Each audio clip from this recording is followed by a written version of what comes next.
हाय बेचारी बहू। सरिता की शादी एक अच्छे परिवार में हुई है। उसका पति रोहन उसे बहुत प्यार करता है। घर में उसकी सास शांति और ननद मीनाक्षी भी है, जो सरिता के किसी काम में दखल अंदाजी नहीं करती। लेकिन फिर भी सरिता को ऐसा लगता है कि दुनिया की सबसे ज्यादा बेचारी बहू वही है और सबसे ज्यादा अत्याचार उसी पर हो रहा है। माँ जी, ये लीजिए आपकी चाय। अरे बहू, तूने इतनी ज्यादा चीनी क्यों डाल दी चाय में?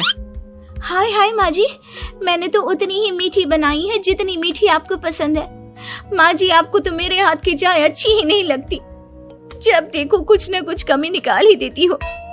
अरे बहू, तू एक बात के पीछे ही पड़ जाती है। मैंने ऐसा कब कहा कि तू रोज चाय खराब बनाती है? सरिता अपने कमरे में चली जाती है और फोन उठाकर अपनी माँ से बात करती है। हेलो माँ, कैसी हो आप? क्या कर रही हो? मैं तो ठीक हूँ, पर तू बता, तेरा मूड कैसा है? तेरी आवाज से लग रहा है कि कुछ तो हुआ है तेरे ससुराल में। अरे क्या बताऊँ माँ, यहाँ तो हर समय मेरे साथ बहुत बुरा व्यवहार होता है। मैंने अपनी सास के लिए इतनी अच्छी चाय बनाई, लेकिन मेरी सास चाय पीते ही मुझे 4 बातें सुना दी। बेटी, तू इतनी छोटी छोटी बातों पर ध्यान ही क्यों देती हो? तुम्हारी सास ने कुछ बोल भी दिया तो क्या हो गया? वो बड़ी है ना तुझसे। माँ ने इतना समझाया, लेकिन इस बात का सरिता पर कोई असर नहीं हुआ। अपनी बेचारी बहू की छवि वो बदलना ही नहीं चाहती। अगली सुबह सब नाश्ते की टेबल पर बैठकर नाश्ता कर रहे थे, तभी सरिता ने अपने पति से कहा, सुनिए जी, मुझे ना आज बाजार से कुछ सामान लेकर आना है। आज आप ऑफिस से आने के बाद मुझे लेकर चलना ना। भाभी, मुझे भी कुछ किताबें खरीदनी है। आप दोनों जा ही रहे हो तो मेरी किताबें भी ले आना। लो, अभी तो बात ही की है बाजार जाने की, तो एक फरमाइश आ गई। माँ जी, आप भी बता दो कुछ, और हाँ, मोहल्ले वालों से भी बोल दो अगर वो कुछ मंगवाना चाहते हो तो। बेचारी मीनाक्षी अपना सा मुंह लेकर रह गई। ये सब देखकर रोहन से चुप नहीं रह गया और वो गुस्से में बोला, सरिता, क्या हो गया है तुम्हें? मीनाक्षी ने तो सिर्फ किताबों के लिए बोला है।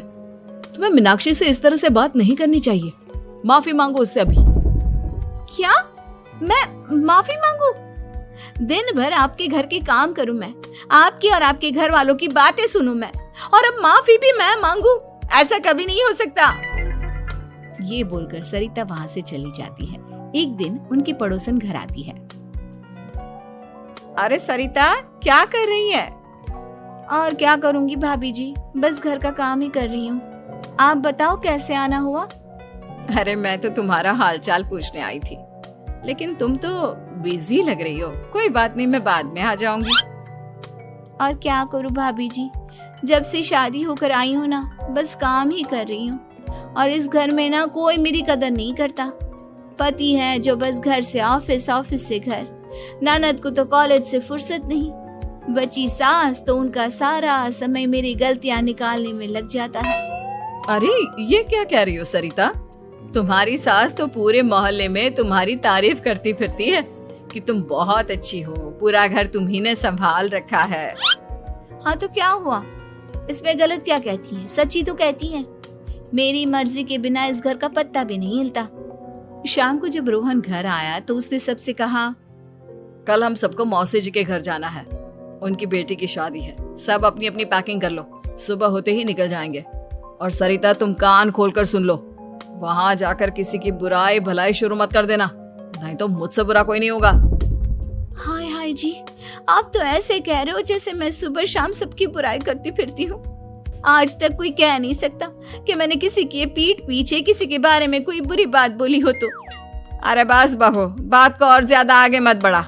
हमें सब पता है तो हमारे साथ क्या व्यवहार करती है। ये बात घर तक रखना, शादी में किसी को कुछ मत बोलना, नहीं तो सब कहेंगे कि शांति की बहू कितना बोलती है। हाँ हाँ, सब कुछ तो मैं ही बोलती हूँ ना। आप लोग तो हर समय फूलों की बारिश करते रहते हो मेरे ऊपर। सारी गलती मेरी है जो मैं इस घर में आई। सबका कितना ध्यान रखती हूँ, लेकिन फिर भी मेरी तो आप लोगों की नजर में कोई कदर ही नहीं है। अगली सुबह सब लोग मौसी जी के घर पर चले जाते हैं। वहाँ पर शादी का माहौल होता है, सब जगह चहल पहल होती है, बहुत सारे मेहमान आए हैं। सरिता को वहाँ बहुत अच्छा लग रहा है। वो अपने मन में सोचती है, यहाँ कितना अच्छा लग रहा है, कितनी रौनक है। मैं यहाँ किसी से ज्यादा बात नहीं करूंगी। अगर मेरे मुंह से कुछ ऐसा वैसा निकल गया तो रोहन जी तो मुझसे गुस्सा हो जाएंगी। सरिता ये सब सोच ही रही थी कि वहां रोहन की कजिन साक्षी आ गई और सरिता से बोली, आप सरिता भाभी हो ना? जितना आपके बारे में सुना था, आप तो उससे भी ज्यादा सुंदर हो। हाँ वो तो है, मेरी सुंदरता की तारीफ सब करते हैं। मेरे मायके में तो सब यही बोलते हैं कि रोहन जी की किस्मत बहुत अच्छी है जिन्हें मैं मिली। लेकिन आप कौन है? मैंने आपको पहचाना नहीं। मैं रोहन भैया की कजिन हूँ। आपकी शादी पर नहीं आ पाई थी ना, इसलिए आप मुझसे मिले नहीं कभी। शांति मौसी और मीनाक्षी आपकी बहुत तारीफ करते हैं। क्या कहा तुमने? मेरी तारीफ? कभी नहीं। मेरे ससुराल वाले कभी मेरी तारीफ कर ही नहीं सकते। मैं इतनी अच्छी हूँ, मेहनती हूँ, लेकिन उन्हें तो मेरी कदर ही नहीं। सारा दिन घर का काम करती हूँ, फिर भी मेरी सास ना मुझे सुनाती रहती है, और पति भी मेरी सास की साइड लेते हैं। ना कभी बाहर ले जाते हैं, ना कहीं घुमाने। अगर घुमाने के लिए कभी बोल भी देना तो उनकी बहन बीच में आ जाती है। मैं कैसे रह रही हूँ उस घर में, ये मैं ही जानती हूँ। सरिता की ये बातें सुनकर साक्षी को बड़ी हैरानी हुई। अब वो हर किसी के सामने अपनी बढ़ाई और ससुराल वालों की बुराई करने लगी। रोहन और शांति को सरिता पर बहुत गुस्सा आया, लेकिन वो चुप रहे। अगले दिन जब वो अपने घर पर आए, सरिता, तुमने क्यों सबके सामने मेरी इज्जत का तमाशा बनाया? तुमसे बोला था ना कि चुप रहना। अजी ऐसा भी क्या कह दिया मैंने जो इतना भड़क रहे हो? तुम जहाँ जाती हो अपना रोना शुरू कर देती हो, कभी किसी दूसरे की बात ही नहीं सुनती, बस अपनी कहती रहती हो। तुमने सबके सामने हमारा तमाशा बनाकर रख दिया है। हे भगवान, मुझे अपने पास बुला ले। जिस घर में मेरी कदर ही नहीं, उस घर में मेरा क्या काम? अरे क्या करूंगी मैं यहाँ रहकर? जो भी आता है मुझे सुनाकर चला जाता है। मैं तो किसी से कुछ नहीं कहती। सीधी सादी बहू मिल गई है ना सबको, तो जो जी में आए वो करो। सरिता ने अपने आगे किसी को कुछ बोलने ही नहीं दिया, और उस दिन भी उसने सबके सामने खुद को बेचारी बना ही दिया। अगले दिन मीनाक्षी कॉलेज के लिए लेट हो रही थी, इसलिए वो हर काम जल्दी जल्दी कर रही थी। अपना नाश्ता लेने किचन में गई और पतीले में रखे गरम दूध को गिलास में डालने लगी। दूध का पतीला उसके हाथ से छूट गया और गरम गरम दूध उसके हाथ पर गिर गया। ओए माँ, हाय मेरा हाथ, माँ मेरा हाथ जल गया। मीनाक्षी की आवाज सुनकर सरिता दौड़ती हुई आई। ये क्या किया तुमने? तुम्हें नाश्ता चाहिए था तो मुझसे बोल देती, मैं क्या मना करती थी?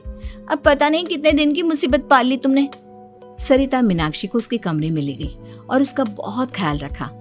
उसका इस तरह से ख्याल रखना शांति और रोहन को थोड़ा अजीब लगा। माँ, सरिता के दिमाग का भी कुछ पता नहीं।